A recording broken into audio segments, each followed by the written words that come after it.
you haven't been to this class before, we're going to be using the Pilates ring. If you don't have one, it's not a big deal. You're probably going to have more fun without one. And from here, you're going to reach that ring right back in front of your chest, rolling the shoulders that are away from your ears.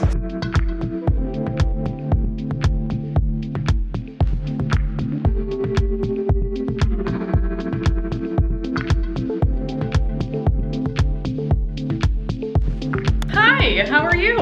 I think when we have that rigid idea of what our workout should look like, it makes us less able to be consistent, right? Because you'll move for 15 minutes, but if your head is still like, well, that's not a workout because it wasn't 30 minutes or it wasn't all of these things, it makes it a little bit more difficult to like maintain consistency. And I always like to think that being consistent but doing it a little bit imperfectly is going to get you further than trying to like create a workout routine that's super rigid and like trying to be perfect with everything you do.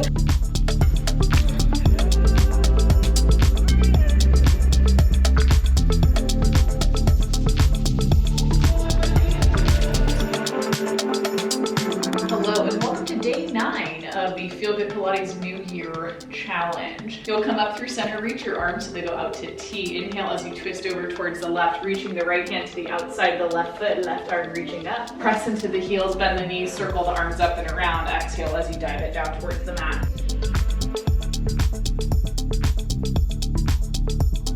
Don't mind me in the dull roar of my walking pad.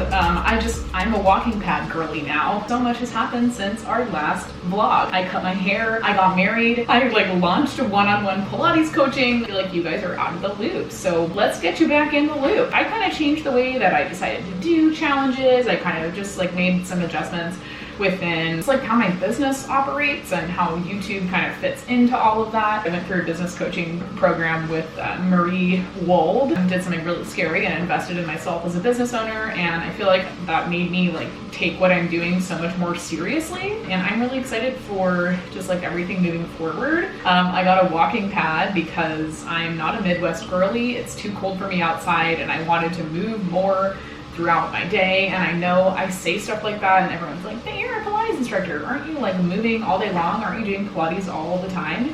And the answer is no, I'm not. I'm really not. Most of the time I'm just sitting on my computer doing this, beep, beep, beep, beep, beep. So I wanted to make it a little bit easier for myself to walk and move a little bit more, and I found that I like walking and working. That actually makes me more productive. I think I have ADHD, actually, because I have a very difficult time focusing. So I'm really trying this year to focus more, but also just be better and be more productive and just kind of be better in everything that I do. Today's Monday. No. Oh my God, it is not Monday. Margaret, get it together. I'm so embarrassed I just said that. I'm gonna be just so honest.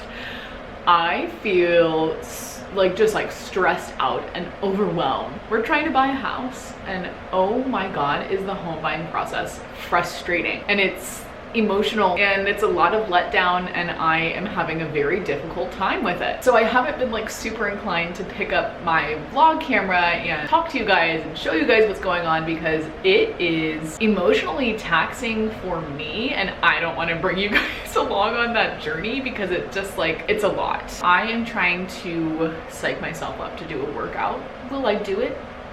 Who knows? I'm struggling so bad with acne right now. I think I'm pretty confident it's hormonal, but I have a hormonal IUD, so I think it's difficult to know when things are coming, but I have learned that my little acne spurts come at the same time every month. That's why I think it's hormonal, also because it is painful and because of the placement of it around my chin and around my mouth. Not my mouth, but on my chin and on my jawline. It is going to be the death of me. So if anyone has good hormonal acne tips that aren't take out your IUD and have a natural cycle, I will not be accepting any of those comments. But if anyone has good tips and tricks for dealing with hormonal acne or anything like that, please let me know. Oh Lord.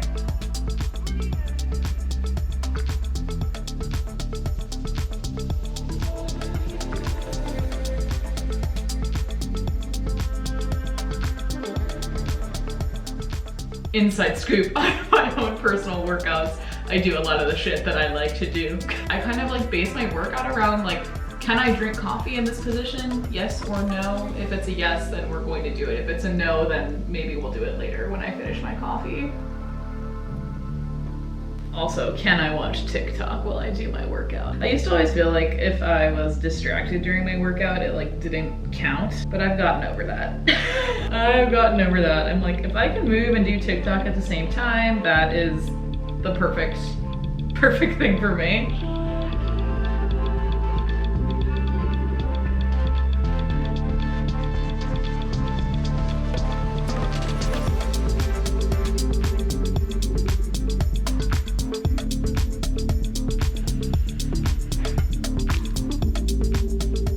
As you know, Pilates has been trending for what feels like a year, maybe even 2 years. And with Pilates trending, there's always like an influx of content of people saying they found like a reformer dupe to save them money, right? There's like a ton of those out there. Like you can use sliders, you can use a foam roller. I saw one of somebody using a rower at the gym or using like a skateboard and a yoga block. And to be honest, I think probably the safest way for you to do a reformer dupe or to get a reformer workout at home is to work with somebody that does that kind of a workout. Like I do reformer on the mat workouts with sliders. I have friends that do reformer on the mat workout with a foam roller. I think that it is potentially a little bit unsafe to use like a rowing machine or a like a skateboard as a way to replicate the reformer feeling, because it's just like not safe. And I think safety is something that's really important in Pilates and just like in life in general. And I think the same way that you would get kind of like a safety rundown at your first reformer class, like you should take those same precautions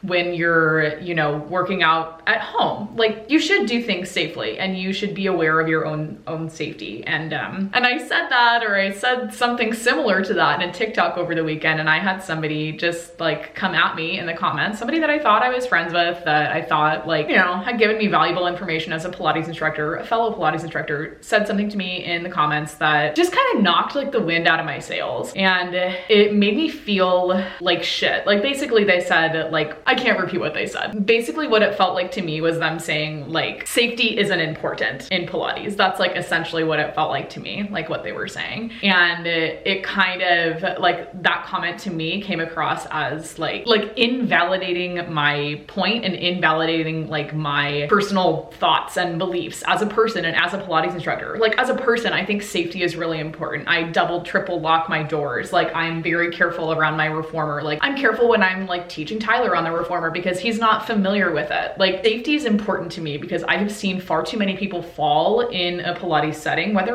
they're on the mat, on the reformer, on equipment, not on equipment. Like I've seen a lot of people fall. Safety is just important. It just is. And if you don't think that, then that's fine and we disagree. But I think the way that this comment was posed to me, like put me on the defensive and made me feel attacked, and it made me cry. I have not had a comment make me cry ever. And I've been creating content on the internet for 3 years. And I've had people say such mean things about my personality and about my body. I've had people like pick apart my biggest insecurities, but I've been able to block them and brush it off. This comment I could not block and brush off. It made me cry. It made me feel like what I value as a person and what I value as an instructor is not important. And I thought a lot about, you know, what I could do with this comment. I was like, well, I could just block them and whatever, but this comment came from somebody that I thought I was friends with. I think that's why it hurt a little bit more. And I sat with it for a little while before I think I felt comfortable blocking them, because I also don't want to block somebody and have them be like, oh, I thought we were friends. Why did she block me? But I think to protect my own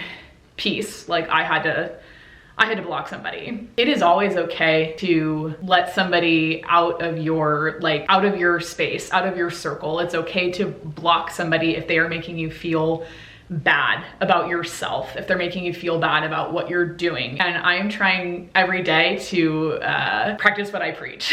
So I had to sit with it for like 3 days before I could block this person. I think I wanted to share all of this with you to say that like not everybody is your friend, but also that like I'm really sensitive and I want sensitive people to have representation online. But I think it's important to protect your peace, and in an attempt to, you know, listen to my own advice and to walk the walk. And I just want to tell you guys that I blocked somebody that I thought I was friends with. And, you know, if you ever have a similar similar situation. I hope that this validates you in blocking somebody or like breaking up with a friend or like letting somebody out of your life that is no longer serving you. You and only you have complete control and complete power over your life, and you and only you have complete power and control over who is in your life. Hello everybody, and welcome to our 50-minute dynamic reformer on the mat class. Okay, if you're ready to go back in, you go back in. If you need a second, you take a second. You guys are either gonna love this format of class or you're gonna hate it.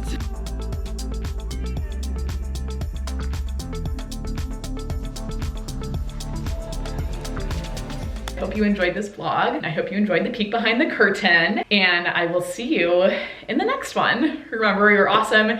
You can do anything you put your mind to. I'll see you in the next video. Was that redundant or what?